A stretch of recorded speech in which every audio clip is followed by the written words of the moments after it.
And we're back on CentralValleyTalk.com. Let's talk business. Let's talk about food and dieting. Registered dietitian Chuck Newcomb is with me today. Right. From Madera. How are you, Chuck? Yeah, thanks. I'm doing great. Thank you. Even though you're from Madera, you told me you have clients all over California. Yeah, actually, I'm a consulting dietitian, so I work with agencies and hospitals and clinics, nursing homes and home health. I do almost everything a dietitian can do. My Smart RD is the name of your company. Right. RD meaning registered dietitian. Right. Yeah. So are you a smart guy?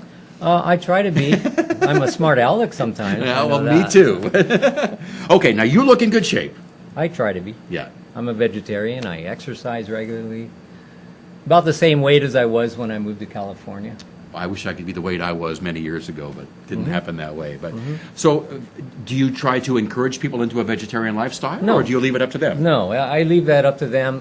What I try to do is help them establish some kind of a lifestyle that's right for them, for their optimizing their health, and if vegetarian and vegan and exercising well and everything is over here and they're over here, if I can move them along the way as far as I can towards that, then that's my goal, is to help them get as far as they can along. So how do you start moving them along that line? Dialogue. You start by dialogue, establishing a relationship with people. Yeah. Because a lot of people know what to do, but they don't necessarily know how to do it. And even if they know how to do it, they don't necessarily know how to get over the barriers and things that get in the way of actually doing it. Okay. Before we get too much further along here, you brought a video. Yeah. It doesn't need any introduction? Not really. All right. Just watch it. Take a look.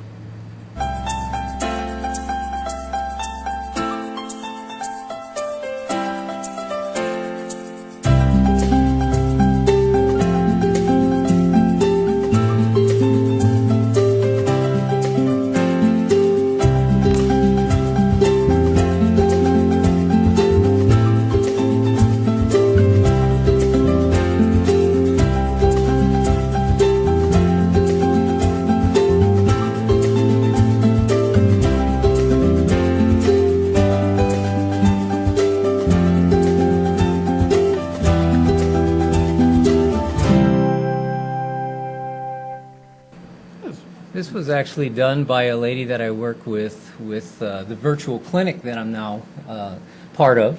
A Called virtual Green clinic? Pie, yes.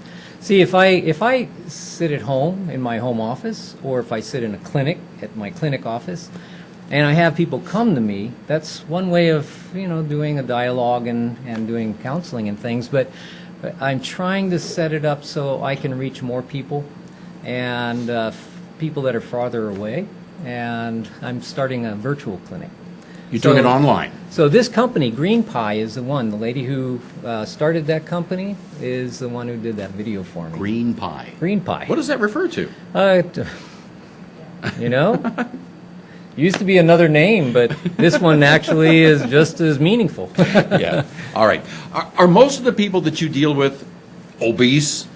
No, not most. Many of them are. About 30% of the population is obese. I see the majority, I see a lot of people that are obese, but what I also see are people that have problems with diabetes. Many of them because they're overweight, some not. Some have heart disease, kidney disease. I see children. Some of the children are overweight. I see lots of kids that are overweight these days, boy. Things like that. But not everybody. Some just want to, just have a healthier lifestyle. They want to eat better. And especially nowadays with Obamacare, and we have to figure out how we can manage our own health instead of relying on somebody else or something else to manage our health. I try to help people make positive changes in their life to be healthier and have better well-being. Now, did you say you work with hospitals and nursing homes? Right. What, do you design the menus? Well, I work, a lot of them I work with, just figuring out what to do with their medical care in the hospital. Whether it's tube feedings, I work with tube feedings, people on tube feedings, nutrition support, things like that. So like I said, I do a lot of different things, but my focus with this is really counseling and lifestyle change, and mostly through virtual clinic, through Skype. And then Green Pie offers me the opportunity to have scheduling and notes that I write, and nutrition analysis and things like that. Okay. So if I was one of your clients, would we talk daily, weekly, monthly? We or could does talk it vary? daily for a little while, but usually it's the initial evaluation and then about a week later, and then perhaps a month after that. Okay. Yeah.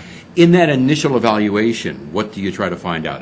What's spurring me to eat? You know, it's like being a detective. Yeah. You see detective stories, and you when you hear something and it triggers something, a question that you might have about something that digs deeper. I'm a lot of times looking for those things that are the barriers that keep people from moving on. You know, it's not just talking about food. It's talking about relationships. It's talking about work that gets in the way. It's talking about those things that interfere with making progress.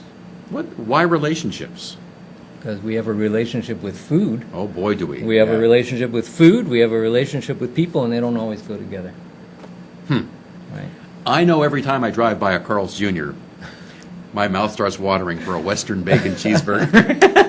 You know, there's nothing you can't have. It's a matter of how much you have, how often you have it. There's Well, no junk food, only junk I know. diets. Maybe once a month now I'll stop and get one. Sure. But Yeah.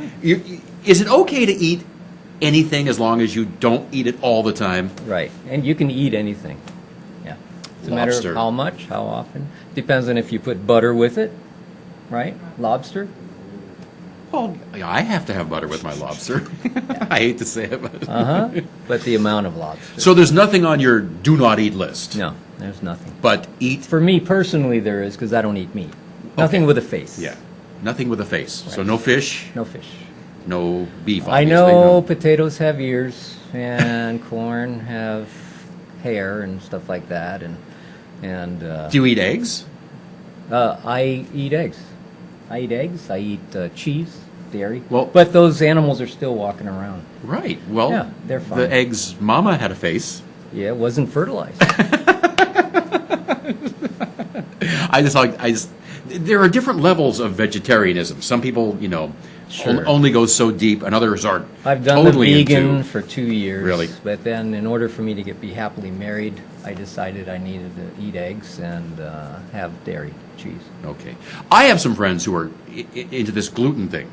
They can only eat gluten-free. Are you seeing more of that? Yeah, my daughter is actually Really? gluten-free. Yeah, I see more and more. There was a lady that I had, 86-year-old lady. 9 years she had problems with every time she ate certain things, she couldn't go out of the house. So she couldn't visit her friends, do anything.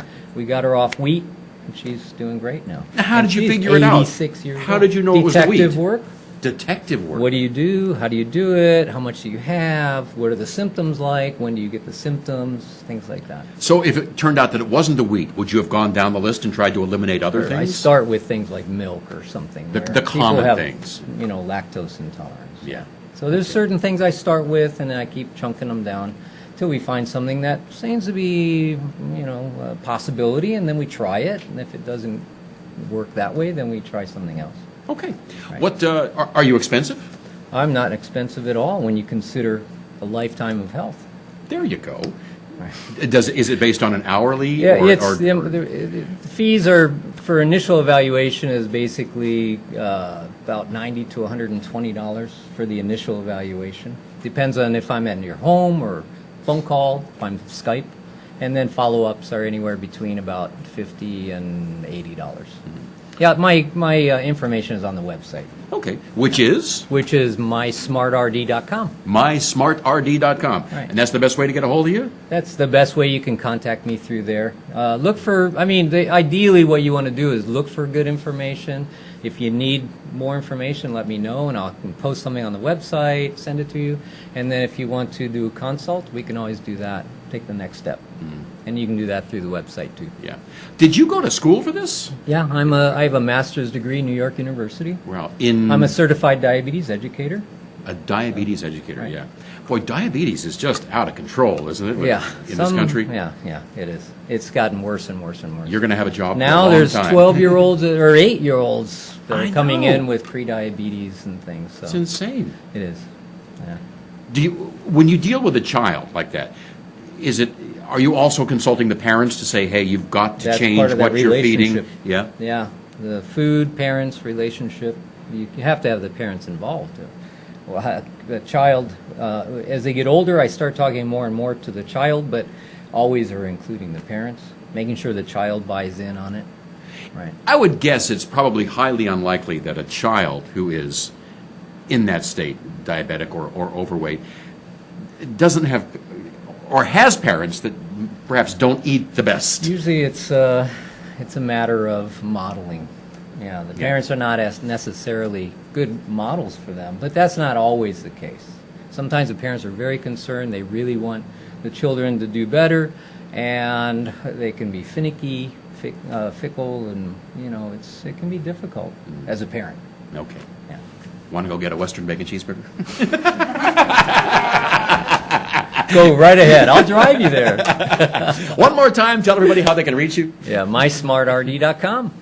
Chuck Newcomb, dietitian, thank you for coming on today. Thank you very much, Appreciate Mike. it. And you are watching Let's Talk Business on CentralValleyTalk.com.